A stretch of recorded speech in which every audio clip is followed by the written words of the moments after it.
ಎಲ್ಲಿವರೆಗೆ ಬಂತು, ಯಾವ ಹಂತದಲ್ಲಿದೆ? ಈಗಾಗಲೇ ಇಡೀ ಕ್ಷೇತ್ರದ ತುಂಬ ಜನರು ಜಾಗೃತರಾಗಿದ್ದಾರೆ.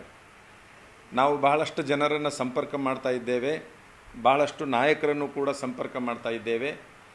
ಬಹುಶಃ ಜನರಲ್ಲಿ ಜೋಶಿಯವರ ಬಗ್ಗೆ ಏನು ಮೂಡಬೇಕಾಗಿದೆ ಅದು ಮೂಡಿದೆ. ಜೋಶಿಯವರನ್ನು ವಿರೋಧ ಮಾಡುವ ನಿಲುವನ್ನು ಬಲವಾಗಿ ಜನ ತೆಗೆದುಕೊಂಡಿದ್ದಾರೆ ಅಂತಕ್ಕಂಥ ಮಾಹಿತಿ ನಮಗೆ ಸಿಕ್ಕಿದೆ. ನಾವು ಪ್ರಾರಂಭದಿಂದನೂ ಕೂಡ ಜೋಶಿಯವರನ್ನ ವಿರೋಧ ಮಾಡುವ ನಿಲುವಿನಲ್ಲಿ ನಮ್ಮ ಹೋರಾಟವನ್ನು ಪ್ರಾರಂಭ ಮಾಡಿದ್ದೇವೆ. ಅದು ಈಗೂ ಕೂಡ ಆ ವಿಷಯಕ್ಕೆ ನಾವು ಬದ್ಧರಾಗಿದ್ದೇವೆ. ಜೋಶಿಯವರನ್ನು ಸೋಲಿಸೋದೇ ನಮ್ಮ ಧರ್ಮಯುದ್ಧ ಅಂತಕ್ಕಂಥದ್ದನ್ನು ಇಂದೂ ಕೂಡ ಹೇಳಲಿಕ್ಕೆ ಇಚ್ಛಪಡ್ತೇವೆ ಅಂತಕ್ಕಂಥದ್ದು. ಬಹುಶಃ ಜೋಶಿಯವರು 20 ವರ್ಷ MP ಆದ ನಂತರದಲ್ಲಿ ಏನು ಕೆಲಸ ಮಾಡಿದರು ಅಂತಂದ್ರೆ, ಲಿಂಗಾಯತ ಸಮಾಜವನ್ನು ತುಳಿಯುವಂತಹ ಕೆಲಸವನ್ನು ಮಾಡಿದರು, ಲಿಂಗಾಯತ ಲೀಡರನ್ನು ತುಳಿಯುವಂತಹ ಕೆಲಸ ಮಾಡಿದರು. ಹಾಗೆ ಬೇರೆ ಬೇರೆ ದಲಿತರನ್ನು, ಕುರುಬರನ್ನು, ಇತ್ಯಾದಿ ಮರಾಠರನ್ನು, SSK ಸಮಾಜದವರನ್ನು, ಬಹುಸಂಖ್ಯಾತ ಸಮಾಜಗಳನ್ನು ಅವರು ತುಳಿಯುವಂತಹ ಕೆಲಸವನ್ನು ಮಾಡಿದ್ದಾರೆ. ಯಾರು ಅವರನ್ನು ಬೆಳೆಸಿದರೋ ಅವರನ್ನೇ ನಾಶ ಮಾಡುವಂತಹ ಬಹುದೊಡ್ಡ ಸಾಹಸವನ್ನು ಮಾಡಿದರೆ ಹೊರತಾಗಿ ಯಾವುದೇ ಥರದ ಕ್ಷೇತ್ರದಲ್ಲಿ ಅಭಿವೃದ್ಧಿ ಕಾಮಗಾರಿಗಳನ್ನು ಅವರು ಮಾಡಲಿಲ್ಲ ಅಂತಕ್ಕಂಥದ್ದು. ನಾವು ಗ್ರಾಮೀಣ ಪ್ರದೇಶಗಳನ್ನು ತಿರುಗಿದಂತಹ ಸಂದರ್ಭದಲ್ಲಿ ನಮಗೆ ಸಿಕ್ಕಿರ್ತಕ್ಕಂಥ ಮಾಹಿತಿ ಅಂತಂದರೆ, ನಮ್ಮ MP ಯಾರು ಅಂತಕ್ಕಂಥದ್ದು ನಮಗೆ ಗೊತ್ತಿಲ್ಲ ಅಜ್ಜಾರೆ ಅಂತಕ್ಕಂಥ ಮಾತನ್ನು ಸಾಮಾನ್ಯ ಜನಗಳು ಹೇಳುವಂತಹ ಪರಿಸ್ಥಿತಿಗೆ ಬಂದಾಗಿದೆ. ಬಹುಶಃ 20 ವರ್ಷಗಳ ಅಧಿಕಾರದ ಅವಧಿಯಲ್ಲಿ ಇವರು ಏನು ಕೆಲಸ ಮಾಡಿದರು ಅಂತಕ್ಕಂಥದ್ದನ್ನು ನಾವು ವಿಚಾರ ಮಾಡಬೇಕಾಗಿದೆ. ನಾವೆಲ್ಲ ಗಮನಿಸಬೇಕು.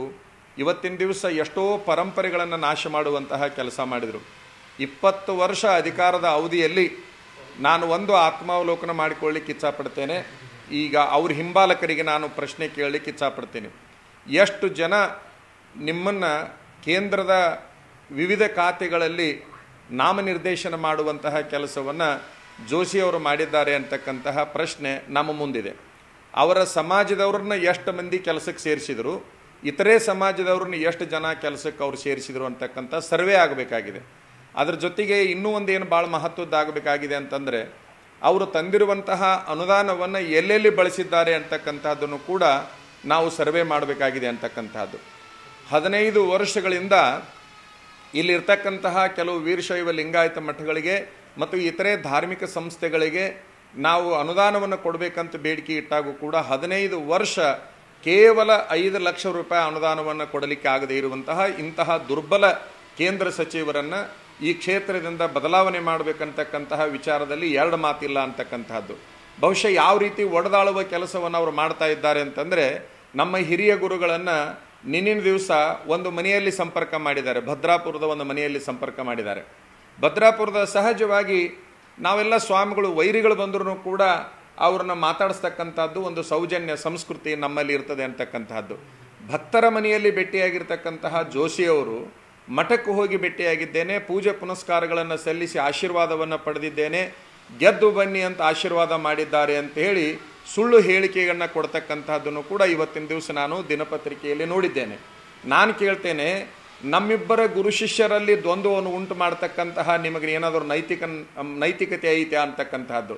ಮಾನ ಮರ್ಯಾದೆ ಇತ್ತು ಅಂತಂದರೆ ನಮ್ಮ ಮಠಗಳನ್ನು ದುರ್ಬಳಕೆ ಮಾಡಿಕೊಳ್ಳೋದನ್ನು ಇಲ್ಲಿಗೆ ನಿಲ್ಲಿಸಬೇಕು ಅಂತಕ್ಕಂತಹ ಒಂದು ಸೂಚನೆಯನ್ನು ಆ ಜೋಶಿ ಅವರಿಗೆ ಕೊಡಲಿಕ್ಕೆ ಇಚ್ಛಪಡ್ತೇನೆ ಅಂತಕ್ಕಂಥದ್ದು. ನಮ್ಮ ಸಮಾಜದಲ್ಲಿ ಒಡಕುಂಟು ಮಾಡಿ ಗೆದ್ದು ಬರ್ತೇನೆ ಅಂತಕ್ಕಂಥ ನಿಮ್ಮ ಹುಚ್ಚು ಸಾಹಸಕ್ಕೆ ನಾವು ಈಗಲ್ಲ ಭವಿಷ್ಯದೊಳಗೂ ಕೂಡ ಉತ್ತರ ಕೊಡಲಿಕ್ಕೆ ಸಿದ್ಧರಾಗಿದ್ದೇವೆ ಅನ್ನುವಂತಹ ಮಾತನ್ನು ಈ ಸಂದರ್ಭದಲ್ಲಿ ಕೇಂದ್ರ ಸಚಿವರ ಗಮನಕ್ಕೆ ನಾ ತರಲಿಕ್ಕೆ ಇಚ್ಛಪಡ್ತೇನೆ ಅಂತಕ್ಕಂಥದ್ದು. ನಮ್ಮ ಹನಿಯ ಮೇಲಿನ ಭಸ್ಮದ ಮೇಲೆ ನಾಮವನ್ನು ಹಚ್ಚುವ ಕೆಲಸವನ್ನು ಯಾವ ಕಾಲಕ್ಕೂ ನಾವು ಸಹಿಸೋದಿಲ್ಲ ಅಂತಕ್ಕಂಥದ್ದನ್ನು ಕೂಡ ಈ ಸಂದರ್ಭದಲ್ಲಿ ಹೇಳಲಿಕ್ಕೆ ಇಚ್ಛಪಡ್ತೇವೆ ಅಂತಕ್ಕಂಥದ್ದು. ನೀವು MP ಆದಾಗಿನಿಂದ ನಮ್ಮ ಕ್ಷೇತ್ರದಲ್ಲಿ ನಮ್ಮ ಸಂಸ್ಕೃತಿ ನಾಶ ಆಗಿದೆ, ನಮ್ಮ ಪರಂಪರೆ ನಾಶ ಆಗಿದೆ, ನಮ್ಮ ಮಠಗಳ ವ್ಯವಸ್ಥೆ ನಾಶ ಆಗಿದೆ, ನಮ್ಮ ಸಮಾಜದ ನಾಯಕರ ಅಧಪತನ ಆಗಿದೆ. ಇವು ಎಲ್ಲವುಗಳನ್ನು ಕೂಡ ಗಮನದಲ್ಲಿ ಇಟ್ಟುಕೊಂಡು ನಾವು ಹೋರಾಟಕ್ಕೆ ಬಂದಿದ್ದೇವೆ ಅಂತಕ್ಕಂಥದ್ದನ್ನು ಈ ಸಂದರ್ಭದಲ್ಲಿ ಸಾರ್ವಜನಿಕರ ಗಮನಕ್ಕೆ ನಾವು ತರಲಿಕ್ಕೆ ಇಚ್ಛಪಡ್ತೇವೆ ಅಂತಕ್ಕಂಥದ್ದು.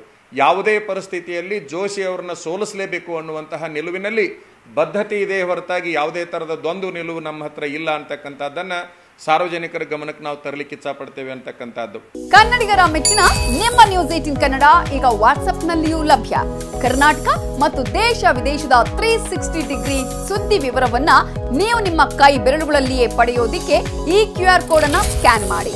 ನಮ್ಮ ಚಾನೆಲ್ ಅನ್ನು ಫಾಲೋ ಮಾಡಿ, ನೋಟಿಫಿಕೇಶನ್ ಆನ್ ಮಾಡಿ.